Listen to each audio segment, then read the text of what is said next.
جب محل گرا تو سب شہید ہو گئے، فصلیں اجڑ گئیں، بیمار ہو گئے، زمین گیر ہو گئے، چل نہیں پاتے تھے، صبر کرتے رہے۔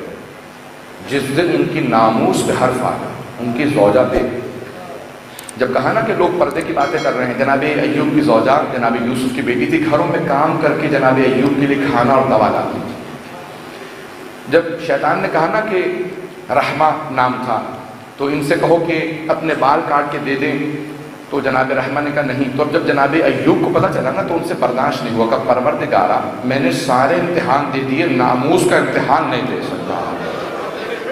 اب جناب جبرائیل نازل ہوئے، کہا اے ایوب صحت کس نے دی تھی؟ کہا پروردگار نے۔ کہا اولاد کس نے دی تھی؟ کہا پروردگار نے۔ کہا گھر کس نے دیا تھا؟ کہا پروردگار نے۔ فصلیں کس نے دی؟ کہا پروردگار نے۔ کہا لیکن اے جبرائیل میں نے کسی بھی لحظے میں شکوہ نہیں کیا، پہلی مرتبہ کہا ہے کہ اس سے آگے مجھ میں طاقت نہیں ہے۔ اللہ نے کہا ایوب قیامت تک کے لیے جب صبر کی مثال دی جائے گی تو آپ کا نام آئے گا، لیکن جناب ایوب کا جہاں پہ صبر کی انتہا ہوتی ہے نا، وہاں سے امام سجاد کے صبر کی ابتدا ہوتی ہے۔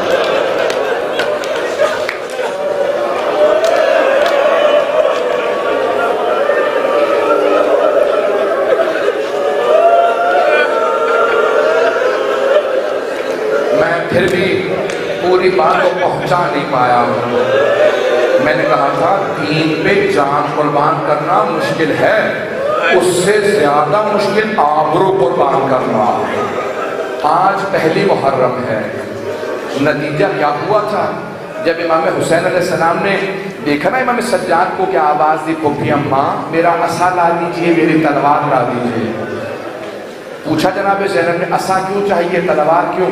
کہا عصا اس لیے چاہیے کہ مجھ سے کھڑا نہیں ہوا جا رہا، اور تلوار اس لیے کہ بابا کا دفاع کروں گا۔ امام حسین نے کہا بیٹا سجاد آپ کا امتحان میرے امتحان سے زیادہ سخت ہے۔ اب کوئی سوچ سکتا تھا کہ حسین سے زیادہ کسی کا امتحان سخت کیا ہوگا؟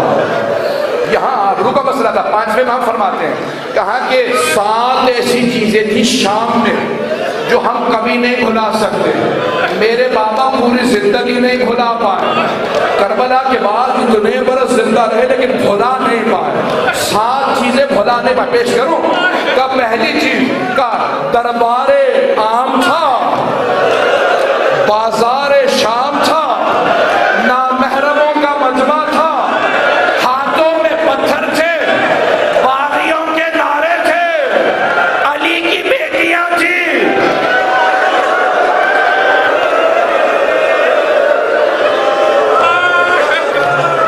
برداشت نہیں کر پا، ابھی تو میں نے مسائل پڑھے ہی نہیں، ابھی تو میں نے مسائل پڑھے ہی نہیں۔ اگر سن سکے مولا فرماتے ہیں یہ پہلا مرحلہ، یہ پہلا مرحلہ بازار کا مولا۔ دوسرا مرحلہ کیا کہ اسی بازار میں چھوٹے چھوٹے بچے تھے، آل محمد کے بچے تھے، خواتین بالا خانوں پہ تھی، گرم پانی پھینک رہی تھی، گرم پانی بچوں پہ گرتا تھا، وہ ماؤں سے دھمک کے کہتے تھے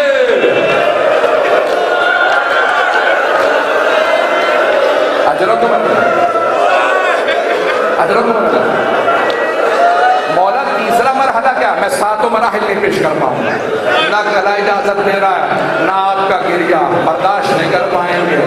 مولا فرماتے ہیں تیسرا مرحلہ یہ تھا کہ میرے بابا سید سجاد، زین العابدین، سید الساجدین، ان کے پاؤں میں بیڑیاں پہنا کے انہیں اس مقام میں بٹھایا جہاں غلاموں کو بٹھایا جاتا تھا۔ میرے بابا کو زمین پہ غلاموں کے ساتھ بٹھا دیا، میرے بابا سر نہیں اٹھاتے تھے، کوئی پہچان نہ لے یہ علی کا پوتا۔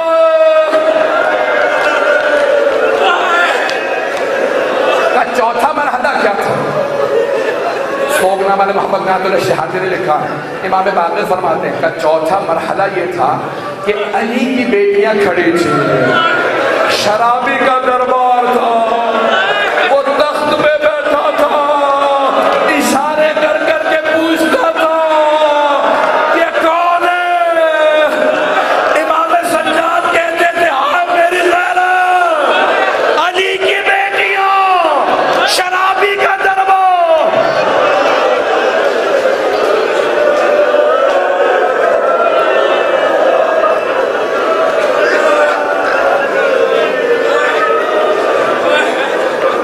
اجروں کو ملا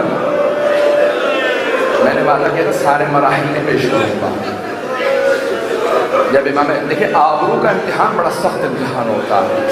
امام سجاد جب واپس آ گئے نا مدینے میں، امام کے چاہنے والے بہت تھے. ایک کا نام تھا منہال. جب انہوں نے دیکھا نا امام رو رہے ہیں، وہ اکثر روتے دیکھتے تھے. ایک مرتبہ گھر آئے، دروازے پہ دستک دی. ایک خادم نے آواز دی، کہا کون ہے؟ کہا منہال ہوں، امام سے مولا سے ملنے آیا. کہا وہ اپنے باغ میں گئے ہیں. مولا کا ایک باغ تھا، 500 کھجور کے درخت تھے. کہا اپنے باغ میں گئے ہیں. منہال کہتے ہیں میں بہت خوش ہوا، مولا پہلی مرتبہ سیر کے لیے گئے ہیں. کربلا کے بعد خوشی ہی نہیں مناتے، بہت اچھا ہوا مولا سیر کے لیے چلے گئے. کہا جیسے میں باغ میں پہنچا، دیکھا امام سجاد باغ کی زمین میں بیٹھے گریہ کر رہے ہیں. میں نے فوراً پوچھا مولا سیر کرنے آئے تھے، یہاں پہ بھی رو رہے ہیں، کیا وجہ؟ کہا منہال جب میں بہتا پانی دیکھتا ہوں نا، مجھے میرے بابا بڑے یاد آتے ہیں. میں منہال مجھے کربلا یاد آ جاتی ہے. کہا منہال میں جب باغ میں آیا نا، بہتا پانی دیکھا. کہا مولا کب تک گریہ کیجئے گا؟ کہا منہال تو نے انصاف نہیں کیا. یعقوب کے 12 بیٹے تھے، ایک یوسف آنکھوں سے دور ہوا تھا. جناب یعقوب نے رو رو کے آنکھیں گوا دی تھی. فَبِيَضَّتْ عَيْنَاهُ مِنَ الْحُزْنِ، قرآن کی آیت ہے، آنکھیں سفید ہو گئی تھی، نابینا ہو گئے تھے. منہال ایک بیٹا آنکھوں سے دور تھا، نبوت سے جانتے تھے بیٹا زندہ ہے. منہال میرے 18 یوسف ایک دن میں کربلا میں مارے گئے، جن میں سے کسی کی کوئی دنیا میں مثال نہیں تھی. منہال ان میں کوئی علی اکبر تھا، کوئی قاسم تھا، کوئی اون محمد.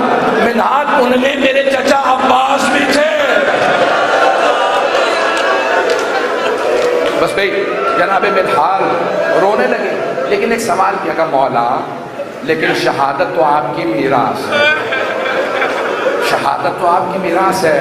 مولا نے رک کے کہا کہ منہال تم بھی صحیح کہتے ہو، شہادت ہماری میراث ہے، لیکن منہال ماں و بہنوں کے ساتھ، چھپیوں کے ساتھ، بازاروں میں، درباروں میں، عبید اللہ ابن زیاد کے سامنے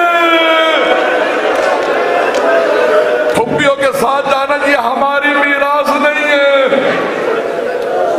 کہ منہال میں شام نہیں بھلا پاتا، میں شام نہیں بھلا سکتا. بس بھائی میں نے تمام کر دیا، آپ کی زحمت کو تمام کیا. سنیں گے آپ لوگ، سن کے تھک گئے ہوں گے نا. آپ کہیں گے پہلی مجلس ہے، اتنا گریہ کروا دیا، بہت سے جوانوں سے برداشت نہیں ہو رہا. میں ایک آپ سے بات کہوں، امام سجاد کی ایک جملہ کہوں. مولا فرماتے ہیں میرے بابا پہ رونے والوں سے کہنا جب بھی گریہ کرے نا تو ایسے روئے جیسے بوڑھی ماں جوان بیٹے کے لاشے پہ روتی ہے. کہ میری پھپھیاں جب بھی روتی تھی، میرے بابا کے قاتل تازیانے مارا کرتے تھے، تمہیں رونے کی اجازت نہیں ہے.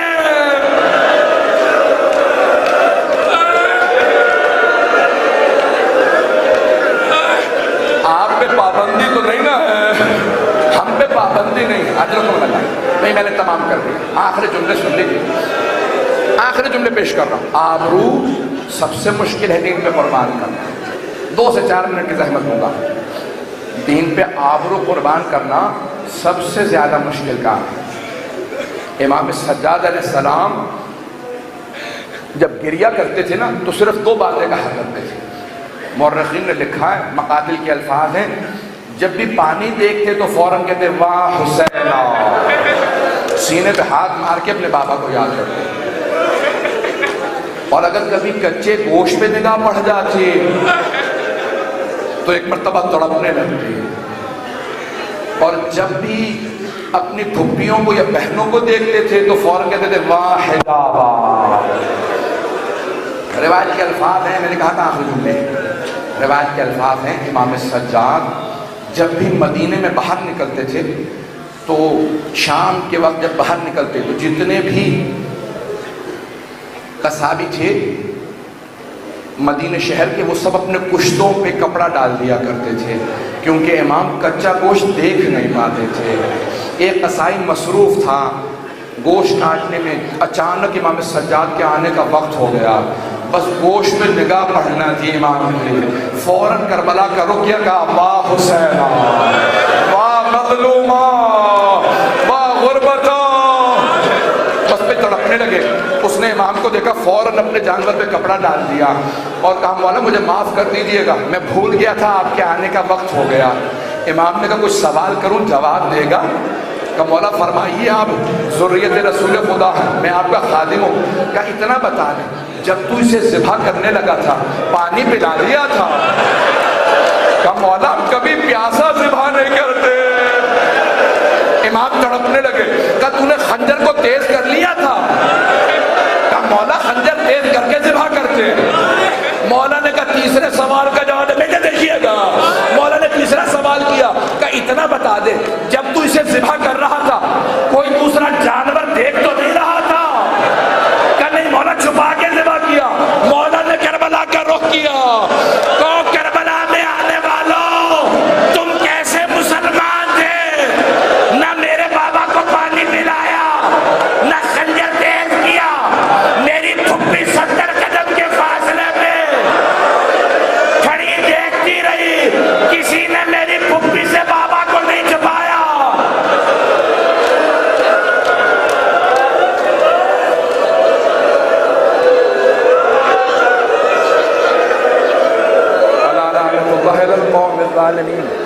وَسَيَعْلَمُ الَّذِينَ ظَلَمُوا أَيَّ مُنْقَلَبٍ يَنْقَلِبُونَ۔